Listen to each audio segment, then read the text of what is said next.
2500 साल पहले एक महान प्रतिभाशाली आत्मा जगत गुरु शंकराचार्य ने ऐलानिया किया, संसार नहीं है, माया है। माया है, सब कुछ माया है। तो माया की है जो दिखाई देवे, प्रभावित करे, पर है नहीं। बनारस दी गल गंगा तो इशनान करके आ रहे ने। रस्ते विच एक खाक रूप अपनी झाड़ू नाल रस्ता साफ कर रहा सी। तो चूंकि जमीन साफ कर रहा है, धरती साफ कर रहा है, निगाहां भी धरती थे। भांडे साफ करने ने तो निगाह भांडे ते रखनी पैंदी है, बस्तर साफ करने ने तो निगाह बस्तरां ते रखनी पैंदी है। जमीन साफ कर रहा सी, विचारे दियां निगाहां जमीन थे। कोलो लंघे शंकराचार्य झाड़ू छू गई उन्हां दे बस्तरां नाल, उन्हां दे तन नाल। गरज उठे शंकराचार्य, ऐ दुष्ट, ऐ शूदर, तू मैनू भ्रष्ट कर दिता। मैं हुणे तो गंगा तो इशनान करके आया, तेरी छाया ने मैनू भ्रष्ट कर दिता। शूदर कुछ आत्मदर्शी सी, पूर्वले संस्कारां करके कुछ रब्बी चिंतन करदा सी। हाथ जोड़ के कहने लगा, स्वामी जी सारा संसार माया है, शूदर दी छाया माया नहीं है। तुसी कहंदे हो संसार नहीं है, शूदर है, तो फिर ते संसार नालों भी वड्डा है शूदर हो गया, निरंकार नालों भी वड्डा है शूदर हो गया। क्योंकि है ये शब्द सिर्फ ईश्वर वास्ते आख्या जा सकता है, संसार वास्ते ते आखना पैंदा है शायद नहीं है, नहीं है शायद है। तो तुसी धन हो, मैनू अमर कर देता है, शूदर है, रब है, शूदर है। हाथ जुड़ गए शंकराचार्य दे, मित्रा माफ करी, भुल हो गई। संस्कारां करके चले आ रहे परंपरा दी विचारां करके मैं ऐसा कह बैठा, तो हुण मैं आखदा है छाया भी माया है, तू भी माया है। तू मैनू भ्रष्ट कीता, मैं भी माया, मेरा भ्रष्ट होना भी माया, सब कुछ माया। जैसे ये किसी नू भासदी है सब कुछ माया, कहते हैं उत्थे ही परमात्मा प्रगट होंदा है, उत्थे ही ईश्वर प्रगट होंदा है। लेकिन हुण माया दे प्रभाव तो कौन निकले? माया दी पूजा करके माया दे प्रभाव तो मनुख निकल नहीं सकदा।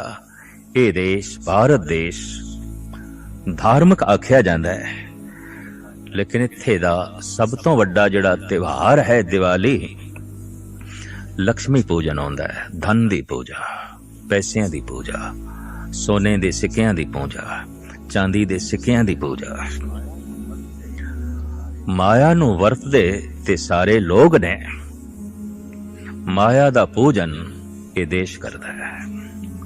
हैरानगी ते जिथे धन दी पूजा है, धन ही भगवान है, उत्थे फिर भगवान ते एक पदार्थ बन के रह जाएगा, एक वस्तु बन के रह जाएगा। और वाकई इस देश दे भगवान वस्तु बन के रह गया। जिवें हर चीज़ां नूं वरतना है, बस इसनूं भी अपने लाभ लई, अपने संसारिक लाभ लई वरतना है। प्रभाव ते है संसार दा बड़ा प्रबल, पर धन गुरु तेग बहादुर साहब जी महाराज कहंदे ने, है सुपना, काश ये तेरे ते प्रतीत होवे। ठीक है, ये प्रभाव संसार दे कुछ चंगे भी हो सकते ने, और ये चंगे प्रभाव पैन इसलिए सत्संग है। तो जे दिन नूं कुछ चंगे प्रभाव पै सकते ने, रात नूं भी कुछ चंगे प्रभाव पै सकते ने। चंगे सुपने, चंगे दृश्य। कहंदे ने सूफी संत जनाब हाफिज, रात नूं सुपना आया और सुपने दे खुदा दी झलक,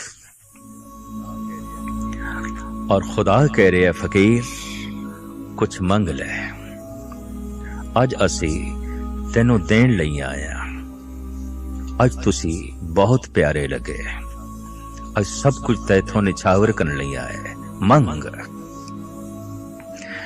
ये फकीर भी अपना सुपना लिखदा है, कहंदा सुपने च ही खुदा मिलिया, सुपने च ही खुदा ने आख्या मंग, और सुपने दे च ही मैं खुदा तो मंगया। की मंगया? मखुन बेदार अजी ख्वाबम खुदारा के दारम इशरते खुशबा ख्यालश। ऐ मेरे खुदा, जे कुछ देना ही है तो हुण ऐसी बख्शिश करी मैनू जगावी ना। ये नींद मेरी चलदी रहे, ये सुपना मेरा चलदा रहे। ये सुपना बहुत अच्छे ख्यालां नाल भरिया है, ये सुपना बहुत अच्छा प्रभाव दे रहा है, ये सुपना बहुत आनंद बना रहा है।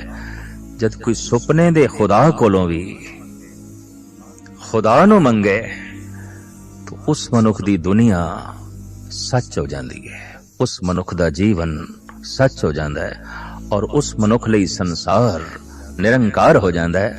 पंजाबी दे संत कवि भाई साहब भाई वीर सिंह जी पंजाबी दुनिया दे पंजाबी अदब दे अपनी एक अछूती शान रखते ने, और वलवले अंगेज रुबाइयां अक्सर इन्हां दी जबान चों इन्हां दी आत्मा चों निकलदियां सन। लगदा है कुछ इसे तरह दा सुपना उन्होंने भी देखिया, तदी ते सुपने नू कलम बंद करन लई बैठ गए। हुणे मैं अर्ज की थी, दिन नू भी कुछ ऐसियां घटनावां घटदियां ने जिन्हां तो असीं प्रभावित हो जाते हैं और सानू याद रहिंदियां ने ता जिंदगी।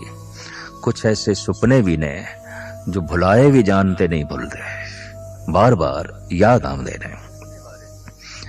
उस सुपने बारे भाई साहब इंज कहंदे ने, सुपने विच तुसां मिले असानू, असां धा गलवकड़ी पाई, पर निरा नूर तुसां हथ ना आए, साडी कंबदी रही कलाई।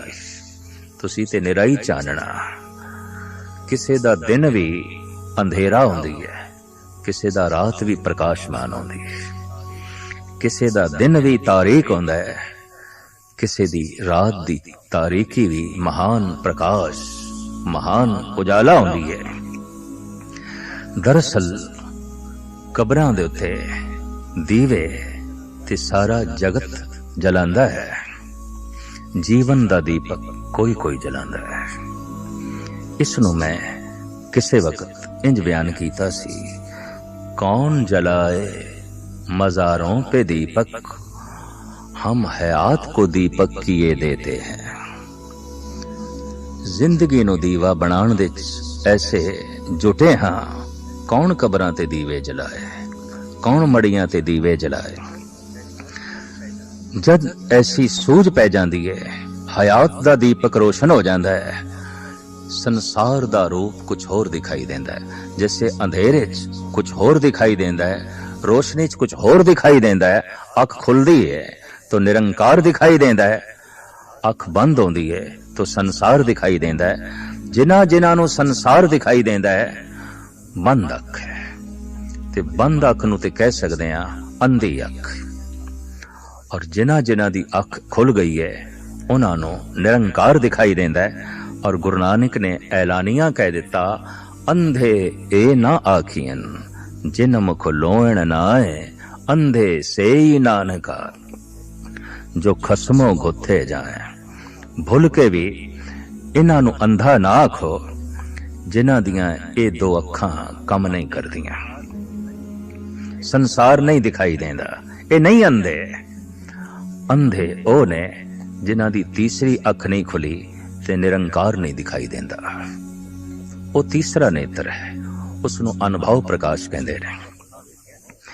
ये दो अखां मिलियां ने, इन्हां दी वरतों कर ताकि एक दिन ये बंद होवन, उस तो पहले वो तीसरी अख खुल जाए। लेकिन अक्सर ऐसा होंदा है, एक दिन ये भी दो अखां हमेशा लई बंद हो जांदियां, तीसरी खुलदी नहीं, जिंदगी अकारत चली जाती है। तीसरी जद खुलदी है तो निरंकार दिखाई देंदा है। ये दो खुलियां ने, संसार दिखाई देंदा है। इंज कह लो अंधेरा दिखाई देंदा है, इन्हां दो अखां नाल प्रकाश उस तीसरी अख नाल जो है दिखाई देंदा है। अंधेरा दिखाई दे रहा है माया, और ये सारी माया उस प्रभु दी जो है छाया है।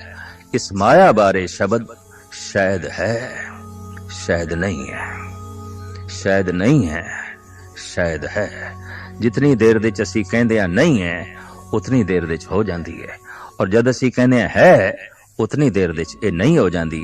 असी कहने आ बचपना है, एक दिन ऐसा आउंदा है कहने ने नहीं है, फिर कहने आ जवानी है, एक दिन ऐसा आ जाता है कह देने आ जवानी नहीं है, और एक दिन ऐसा आ जाता है कहना पैंदा है ये बुढ़ेपा है, ये बुढ़ा है, पर एक दिन ऐसा भी हो जाता है नहीं रहा बुढ़ा। जो है ते कल ना हो जाए बस उसे नु माया कहंदे ने, और जो है ते सदी है उसे नु सच कहंदे ने, उसे नु परमात्मा कहंदे ने, उसे नु ईश्वर कहंदे ने।